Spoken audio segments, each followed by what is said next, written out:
anything. Baldy will answer anything, whether it's basketball, football, baseball. He does not care. We'll ask him about his sleeper teams. Last week he said, Tampa Bay caught his eye. So I'm looking at Tampa Bay thinking, okay, what about Tampa Bay? What made Tampa Bay catch Baldy's eye? So we'll get into everything with Baldy. That'll be this Thursday, all 4 hours on the roast. You won't want to miss that. So we'll take your calls in. 888-957-9570. Brock Purdy played yesterday. Shanahan, how'd you think Brock Purdy did? I mean, there were 2 frustrating drives, just 3 and out. I don't think there was much there when he had it. I had a chance to make a big play on a keeper going back across, but not enough plays. There weren't really any good looks for him either. No good looks, but why was he okay with Brock Purdy playing without the starters? Yeah, you always think about that stuff. If we thought it was an issue, we wouldn't have done it. We were good with the guys out there. If Brock wouldn't have gone, probably wouldn't have played Jake. Definitely wouldn't have had Colton and Jalen go as long, but we felt good with the group. Hey, what if he took too many hits, Kyle? Yeah, I mean, you think about that all the time, but it's also part of football, and I think he protects himself well. If we felt he was in a tough situation, we wouldn't have, but a lot of quarterbacks play throughout the league, and each week's different. I think it helps Brock to play, and last year he didn't get to as much with his arm, but I thought it was good for him to get out there, even though it wasn't 2 great drives. And I know he was really wanting to do it, and hopefully it'll make him in a better position for this when we go to the Raiders. Well, Shanahan, are you prepared to win differently based on the offense and how it looks right now?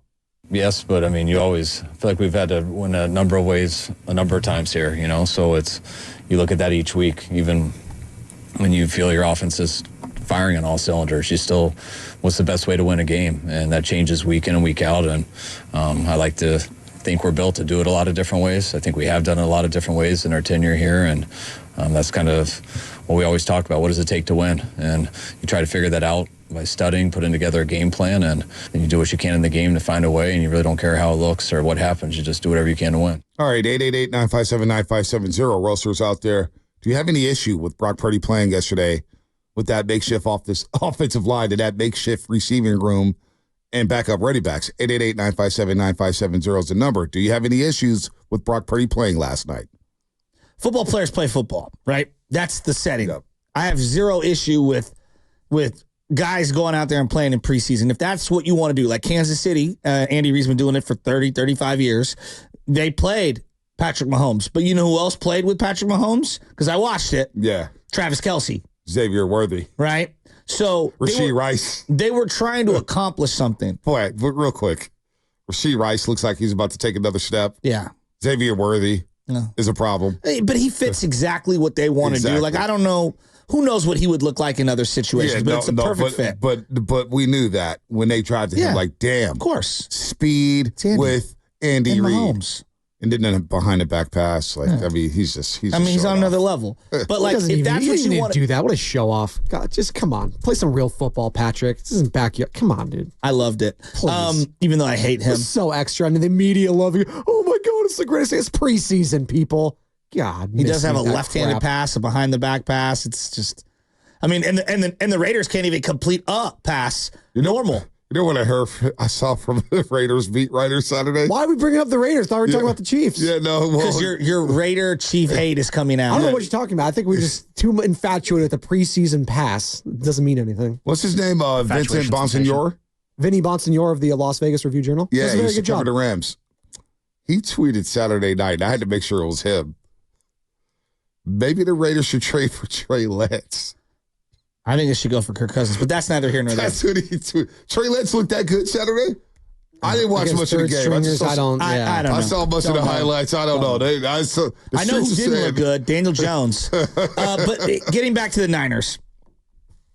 If you're going to play Brock, this is my setting. If you're going to play Brock Purdy, I'd probably play Kittle and Debo with him. The guys who are healthy, right, to suit up. Now, that's the way I would do it. But if I'm not going to play Purdy, then I don't play anyone. Like, it's either all in or all out. That's just how I would view the situation. McVay never plays anyone in the preseason, and they've had unbelievable amounts of success when he's done that. And so I'm either all in or all out. I don't know what you're trying to accomplish with Brock Purdy playing and subjecting them to playing with guys who aren't going to be on the team. That's what I would say. Like, it's one thing if you're building rhythm with a first-round pick in Ricky Pearsall and he's playing with Cowens. Like, he didn't even play with Cowens. He played with Trent Taylor. Yeah. And he's throwing lob tosses to the side to Schrader, this guy that's not even going to be on the team probably. So yeah, that was a head scratcher. I'm not outraged. I don't think it's the end of the world, but I also don't think that the risk was worth the reward, I guess. And that's where I go back to okay, if you're going to play Purdy, I'll play everyone else, because if Purdy, he's going to make $60 million, right, at some point. And next year, are you going to play him in the exact same situation? If he goes down, your season's cooked. I mean, your season's season's over. Top end starter, when you go down, you could salvage a month or 2 months, maybe 2 months. To go 3-4 months, it's probably you're probably not making the playoffs. No, you're not going to make the playoffs. Yeah, Brock was running around. It was exciting to watch him run around. It's like, look at Brock running around. Look at Brock trying to look for an option. I was shocked. First drive, okay, cool. They go 3 and out, whatever. Comes back for the second drive. After that, he took the hit from Chase Young. I was like, all right, that may be enough. And then I look over at the sideline. I'm like, oh, he's grabbing his helmet. He's playing another series. Wow. He played 11 plays. Shanahan had said that they were trying to get 10 plays in. 10 plays in. So he played 11. Still, I mean, he didn't get hurt. He looked great. He got the contact. That's fine. Quarterbacks are going to get hit. The speed, the athleticism, the ability to extend the play. I still love those qualities about Brock Purdy. He looked fine. I mean, if anybody's taken away oh, boy, Brock Purdy really struggled. Well, look who's out there. Because I got a text yesterday. I read this text, and I won't say who it was from. But I got this text yesterday, and I'll just read it. And it didn't even reply. Well, is this a media member? Is this a former athlete? Okay. You said what you needed to say. Oh, man, did I delete the damn text? Oh, no, here it is, right here. Of course you didn't. Bonte, how did Brock look to you? Folks are claiming he's having problems. My son said the other quarterback looked better. And I didn't reply because I said I'm not taking away anything from this Brock Purdy experiments. I mean, from this experience. I think we've learned our lesson with preseason football, haven't we? I mean, are we still overreacting to preseason football? Are we overreacting to Jake Moody missing a field goal? Does that concern people? Here's what I was saying. I can't do it, Shatsky. But if you look rattled, if you look rattled, I do believe you can take something away from that, right? Let's say you're a guy trying to make the roster, you can help yourself. Like Cowan yesterday. Cowan showed me that's a football player. Yeah. Now, is he going to be an all-pro? Probably not.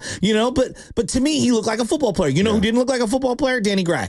Danny Gray looks like, Danny, you're probably going to have to turn your jersey in here in about 2 weeks. Yeah, okay? Danny Gray's probably gone. All right. He's as good as gone. So I believe you could find out certain things about certain guys. Matt Breida, right? I watched Matt Breida play the entire second half. This is now 2 weeks in a row. I'm like, Matt Breida's making plays in the backfield as a pass catcher. Right. He's picking up blitzes. He's running the ball really well. Matt Breida's making this team. My thing, though, is with the starters, with the guys who have proven themselves. Yeah, the established guys, The established guys, I'm never going to freak out over ever again. But if you see, Trent Taylor, you're saying, is he better? No, he's not better. He's going to be gone. That's why I'm not outraged over it. He's not making this final 53. There's no way in hell that he can make this final. I'd be shocked if he's making this final 53. Now, there is one area of concern.